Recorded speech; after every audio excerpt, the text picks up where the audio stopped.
da série Livros Iniciáticos, hoje a gente vai conversar sobre Fernão Capelo Gaivota e como ele pode nos ensinar a trilhar a jornada espiritual.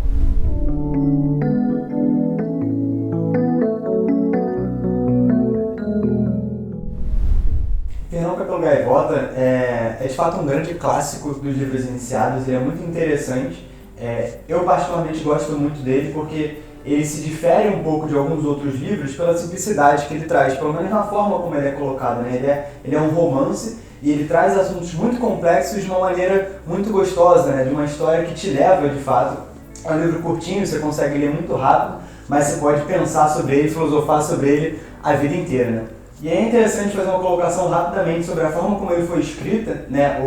Existem algumas divergências, é claro, mas a história mais clássica é que o autor recebe de uma inspiração, e aí a forma como essa inspiração chega tem algumas versões, mas de fato ele recebe uma inspiração para escrever esse livro, para observar essa história, e essa inspiração conversa muito com as coisas que ele já gostava na vida dele, né? Ele era um aviador, ele tinha um interesse muito grande por aves, por gaivotas, e ele cria uma alegoria ao redor disso, utilizando esses símbolos, mas essa alegoria, como o Paulo muito bem disse na abertura, fala sobre a nossa história, fala sobre a história da humanidade, fala sobre a história de todos nós e da nossa jornada. E se a gente for dividir didaticamente esse livro, talvez ele tenha 3 grandes momentos.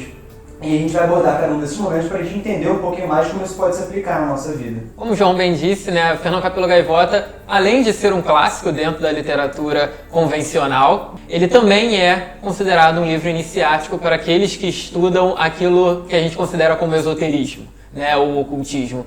E essa primeira fase do livro, né, esse primeiro capítulo, essa primeira parte do Fernão Capelo, ele vai falar justamente daquilo que do primeiro passo que todo buscador ele tem que dar na sua jornada, né? Que é o passo de uma certa forma de romper com aquela sua visão de mundo, né? É o que Campbell chama no Monomito de o chamado aventura, né? Que é o momento que você está na sua vida cotidiana, mas você percebe que existe algo além. Isso aconteceu comigo, isso aconteceu com o Paulo, isso aconteceu com o João, isso provavelmente aconteceu com vocês também. E acontece sempre. Não aconteceu só uma vez, não. Acontece todo dia. Pode não perceber. Tá ali. A primeira vez chama mais atenção, né? Que é justamente percebermos que existe algo para além daquilo que os nossos sentidos conseguem captar. Ou seja, é um momento onde a nossa realidade já não sustenta mais a nossa existência. A gente percebe que a vida é muito mais do que simplesmente sobreviver, né? A gente começa a entender que aquele sistema que a gente é criado de estudo, trabalho, e dinheiro e alimentação, que são coisas que importam na vida, obviamente, a gente está vivo aqui, a gente precisa dessas coisas, mas que elas não são tudo que existe, elas não são tudo que realmente importa. E aí a gente começa a querer buscar essa outra coisa que o nosso interior clama, que a gente não necessariamente sabe o que é, mas a gente sabe que existe esse chamado, e quando a gente começa a dar ouvido para esse chamado, como acontece na história, né, na primeira parte da história, a gente vai começar a se destacar um pouquinho. Se destacar não significa, não tem o sentido necessariamente de ser melhor que os outros, mas a gente começa a se destacar daquela realidade que a gente se encontrava. Ou seja, a gente começa a chamar um pouco de atenção. E talvez não da melhor maneira possível para a maioria das pessoas, né? Na maioria das vezes não da melhor maneira possível, porque a gente está enxergando algo que a maioria não vê. Não porque a maioria não seja capaz necessariamente de ver, mas porque a maioria não está disposta a prestar atenção. E como a gente enxerga, a gente de uma certa forma começa a mudar o nosso comportamento. A gente começa, mesmo que pequenos detalhes, né? Mas a gente começa a buscar um comportamento que direcione a gente para esse novo caminho que a gente está trilhando. E isso começa a gerar certos desconfortos dentro daquele status quo onde nós nos encontrávamos. Porque antes fazíamos parte de um sistema e éramos uma engrenagem daquele sistema. E agora a gente está querendo romper com essa engrenagem, romper com esse sistema e, naturalmente, aquelas outras engrenagens que fazem parte daquele mesmo sistema vão começar a achar você um pouquinho audacioso demais. Um ponto dentro dessa primeira parte que a gente tem que destacar também é que não é porque você começou a perceber coisas, como o Patrick comentou, que as outras pessoas talvez não tenham percebido. Sim, muitas das vezes elas perceberam, mas elas não prestaram atenção. Você consegue perceber isso em que sentido? Quando você começa a enveredar pela ideia do esoterismo, e a gente está falando do esoterismo de um conhecimento de si, de todas as suas facetas, entender que você é um ser uno, que a matéria, a energia, o emocional, o intelectual e o espiritual fazem parte de você e você tem que abordar todas essas coisas. Você não deve viver apenas para a matéria, mas também deve viver para a matéria. Você começa a buscar outras coisas. Algumas dessas pessoas percebem isso, mas elas não têm essa noção. Então elas sentem um vazio dentro de si e elas procuram ocupar esse vazio com coisas da matéria. São pessoas que têm trabalhos que às vezes elas não gostam, elas não têm prazer nenhum, elas saem forçadas da cama para ir trabalhar, isso é normal. A gente vive numa sociedade onde é difícil você encontrar um trabalho que você goste de fazer exatamente, ou até mesmo que você consiga sobreviver minimamente, porque a gente está sempre vendendo almoço para comprar a janta, vendendo a janta para comprar o café da manhã e pouco se alimentando dentro desse processo. E as pessoas percebem que deve existir algo a mais, mas elas não dão um segundo passo, que é buscar o que é esse algo a mais. Então elas vão procurar ir para a balada de uma maneira constante, nada contra você ir à balada, mas entenda o porquê você está indo lá. Muitas das vezes você está indo para fugir da sua realidade, você quer que chegue sexta-feira, porque sexta-feira você sai do trabalho, e aí vai gorosar, e vai até domingo, aí domingo à noite você já está mais ou menos assim, porque segunda-feira você tem que ter condições mínimas de voltar para a sua rotina. Ou seja, elas também estão fugindo da sua realidade. Só que elas fogem da sua realidade num processo de acabar mergulhando ainda mais nesse mundo material. A gente não, dentro dessa perspectiva do Fernão Capelo Gaivota. Ele sabe que tem algo a mais, esse algo a mais é sublime, ele é libertador, mas você é chamado a todo instante a prestar as suas contas. Você precisa pagar o aluguel, você precisa pagar o condomínio, você precisa comer, você precisa fazer essas outras coisas. E se você não entende que você consegue fazer isso ao se ascender, você acaba abrindo mão, mesmo que a sua alma te chame para esse momento constantemente. E também tem uma outra questão que já vai começar a nos levar para a segunda parte do livro, que é o momento no qual você, ao começar a abrir mão dessa vida puramente material, você tende a se sentir um pouco mais sozinho, porque você tem seus amigos de balada, você tem seus amigos de conversar das coisas materiais, de fofocar, de ficar tricotando sobre a vida dos outros, não a sua, mas a vida dos outros, ou quando acontece um problema com você, você vai lá contar e a pessoa... né? Complicado isso aí. Complicado isso aí. E aí fica, não, porque eu falo muito sobre os meus problemas. Não fala, você desafoga e as pessoas ficam, pois é, complicado. Pô, fulano tem isso, fulano tem aquilo. Ninguém te ajuda, de fato, a procurar uma solução que não seja culpar o mundo. E você se sente sozinho, porque você vai começar a passar por coisas que você acha que não tem outras pessoas. E a segunda etapa do livro mostra justamente isso, que quando você começa a saltar um pouquinho mais, né, no caso dele, ele começa a voar um pouquinho mais alto, ele vai encontrar outras gaivotas que estão voando ali também. E você começa a fazer essa conexão, você começa a trocar informações com essas outras gaivotas. Sim, e é muito interessante porque hoje em dia a gente tem muitas ferramentas para realizar essas trocas, né? Você pode fazer isso através de um livro, através de vídeos, como esse vídeo que a gente está assistindo. Aproveita e se inscreve no canal. Exatamente. Pode dar uma olhada em catarse.me/pedrogfr também, para conhecer um pouco mais dos nossos projetos e apoiar o nosso canal. Você pode fazer isso através dos seus amigos, através de igrejas, de templos, de lugares que você pode conhecer para poder se desenvolver também. Mas fato é que quando você começa a mergulhar nisso, você não só se sente mais acolhido de certa forma porque outras pessoas estão contigo, mas você começa a encontrar ferramentas para lidar com as coisas difíceis do dia a dia, né? Diferente do livro, onde o Fernão é expulso do bando dele, a gente tem que muitas vezes continuar convivendo em espaços sociais que a gente convivia antes de encontrar essas novas ferramentas. E isso é muito importante porque no dia a dia, na vida, a gente muitas vezes não quer abrir mão de algumas dessas coisas que estão presentes nesse ambiente. E é importante que a gente entenda que existem formas diferentes de viver essas coisas. A gente pode ir para um jogo de futebol e viver aquilo de uma maneira muito bacana, de uma maneira que faça com que a gente de fato se divirta e cresça e se desenvolva da mesma maneira no nosso trabalho, a nossa família, etc. E isso é importante porque o esoterismo e o que o Fernão ensina pra gente não pode ser dissociado da nossa vida. Eu não posso mergulhar, seja nos livros, seja no templo, seja no que for, e esquecer da prática, e esquecer da vivência, e esquecer que no mundo é onde estão os nossos desafios.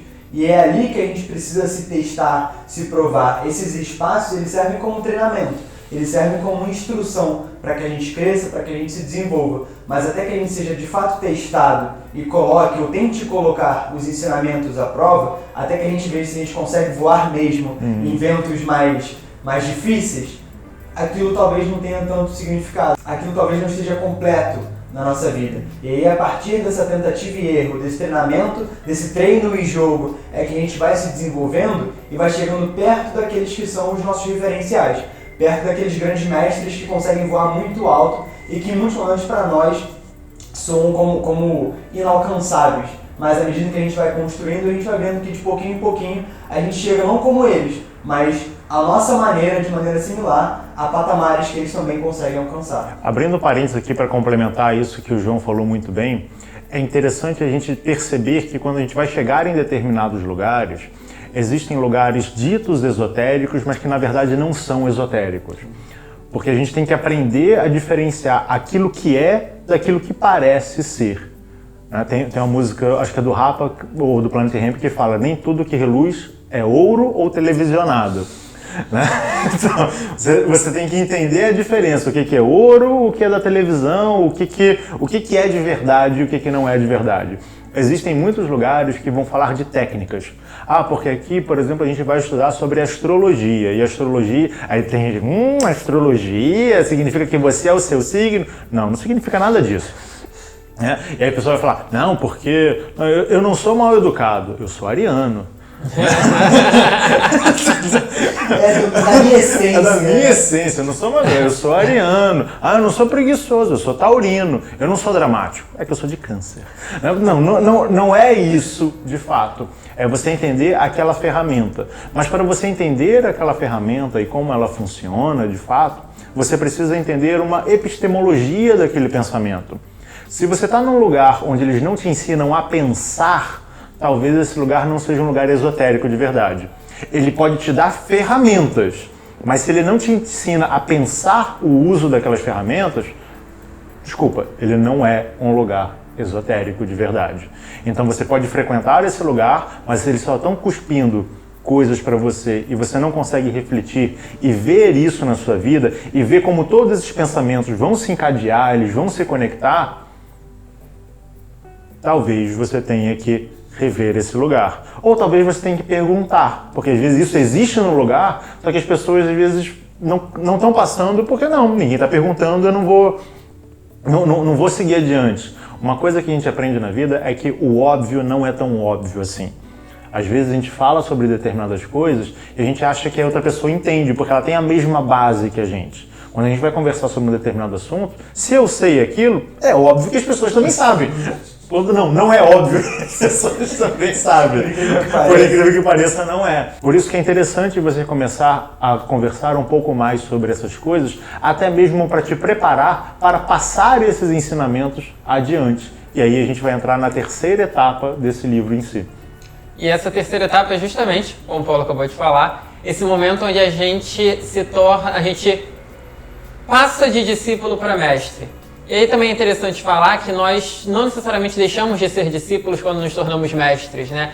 Na vida nós somos mestres e discípulos o tempo todo, porque a todo momento quando nós estamos aprendendo algo com alguém, estamos exercendo essa posição de discípulo. E a todo momento quando nós estamos ensinando algo para alguém, nós estamos exercendo essa função de mestre. E nós fazemos essas duas coisas a todo momento, mesmo que sejam em pequenas escalas. Ou seja, não é porque eu sou mestre que eu sou um grande mestre. Né? Não é porque eu te ensino alguma coisa que eu sou um grande mestre de sabedoria. Não, é também saber entender que existem gradações dentro desse processo que a gente chamaria, né, que a gente chama de mestre. Mas a terceira etapa do livro mostra justamente esse Fernão, né, que começou lá atrás, como todos nós, com esse chamado, que deu atenção a esse chamado, que foi atrás desse chamado, que conheceu pessoas que também estavam como ele nessa jornada, que encontrou o seu mestre e que agora tem a oportunidade de, através da sua própria experiência, através da sua própria bagagem,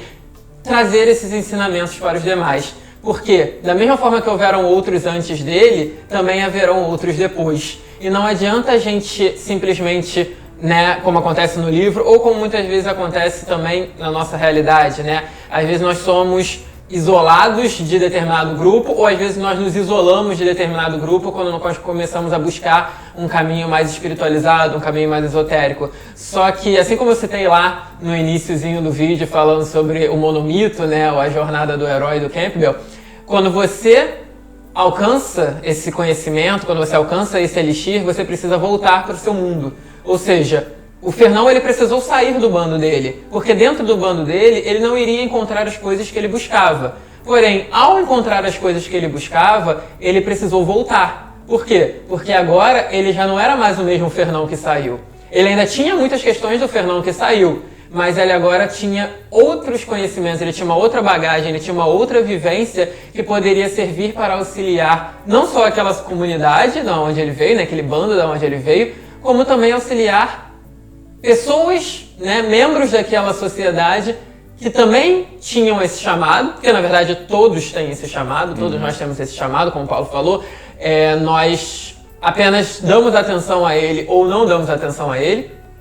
Então era uma oportunidade dele auxiliar aqueles que não davam atenção, mas também principalmente aqueles que davam atenção e que se sentiam perdidos. O Fernão lá do início da história, né? Se reencontrar com o Fernão do início da história, exatamente. Aquele que tinha o chamado, que prestava atenção no chamado, mas se considerava perdido porque não sabia que caminho seguir, não sabia que chamado era esse, não sabia o que ele estava buscando. Então é muito interessante também esse momento que nos mostra um ciclo, né? Esse livro, ele é um livro fantástico, como a gente falou no início, é um livro iniciático, é um livro que conta sobre a nossa jornada. Nós nos vemos, eu pelo menos, né, quando eu li esse livro pela primeira vez, me vi o tempo todo ali como o Fernão na história, e é como, de fato, a história se passa pra gente, a gente se enxerga como o Fernão, e é um ciclo, onde você retoma o início, ou seja, você retoma exatamente o ponto de partida, só que agora você já não é mais o mesmo que partiu, você é outro ser, você é um ser maior, você é um ser com uma nova bagagem, com uma nova experiência, que ainda tem muito para aprender. Só que agora você descobre que existe uma outra forma também de aprender, além de receber informação, que é ensinando, sendo exemplo. Essa é uma das melhores formas de você aprender coisas na vida, né? É colocando aquilo que você tem de teoria em prática. E aí você consegue não só se engrandecer com aquilo, mas também servir de exemplo para que os demais possam também crescer junto. Uma coisa que a gente tem que ter sempre em mente, que acaba sendo um grande desafio para a maioria das pessoas. Existe muita gente que gosta de sentar na função de discípulo e ficar achando, eu sou discípulo pro resto da vida. E é verdade, nós somos discípulos pro resto da vida. Mas nós também somos mestres pro resto da vida. Nós sempre somos referência para alguém. Quer você queira, quer você não. As pessoas sempre vão nos ter como referência. Então é importante a gente colocar a mão na cabeça, e o Fernão meio que tem essa epifania quando ele resolve voltar para ajudar as outras pessoas, porque ele fala, cara, essas pessoas precisam de mim, ponto. Só que as pessoas na nossa vida sempre precisam da gente. Então, se a gente tem consciência disso, se a gente tem consciência que a gente sempre serve de exemplo, mesmo que seja um mau exemplo para algumas pessoas, porque se você está muito materializado, aquele que está buscando as coisas espirituais, não, esse é ovelha desgarrada, é ovelha negra, esse aí está fugindo das coisas, esse aí é maluco, né? Quantas fábricas de espiritualidade tem aí para você trabalhar? Não tem nenhuma fábrica de espiritualidade para você trabalhar. Espiritualidade não bota comida na mesa. Bem, bota, não de forma literal, mas bota também. Então é você entender a responsabilidade que você tem na sua vida e você tem na vida dos outros. Muitas das vezes a gente quer fugir das responsabilidades, mas não adianta, elas sempre estão com a gente. Quando a gente aceita isso, as coisas se tornam mais leves, porque você entende que Você está no processo de tentativa e erro. Quando você olha para cima e você vê alguém que também está oscilando, não julgue aquela pessoa porque você também oscila. Ele também está aprendendo ali dentro. E a gente vai encontrar muitas pessoas assim. Pessoas que estão balançando, porque eles estão caminhando um lugar que a gente ainda não chegou. A gente está trilhando aqui um lugar que ele já passou e que para ele talvez seja fácil, mas para a gente é complicado. E da mesma forma vai ter alguém atrás de nós que vai olhar pra gente e falar assim, caramba, essa pessoa, isso aqui ela tira de letra. Sim, é verdade, mas ela tá passando pelas dificuldades dela. A gente sempre vai ter dificuldade. E ter dificuldade não é uma desculpa para nos tirar a responsabilidade de sermos exemplo. Ter dificuldade não é uma desculpa para a gente voltar a viver como o bando inicial do Fernão que fugia desses cenários. Ter responsabilidade é entender, eu vou por tentativa e erro, juntando com quem é bom, aprendendo, debatendo em lugares seguros. Porque muitas das vezes existem coisas que você não pode conversar com outras pessoas. E aí você se junta com pessoas num ambiente seguro e você pode trazer ideias que às vezes você nem concorda, mas só para analisar num ambiente seguro. Você pode conversar sobre determinadas coisas para ver o que é isso aqui de fato, o que isso está acontecendo. E assim você cresce, os outros crescem e a coletividade cresce também. Até a próxima. Tchau, tchau.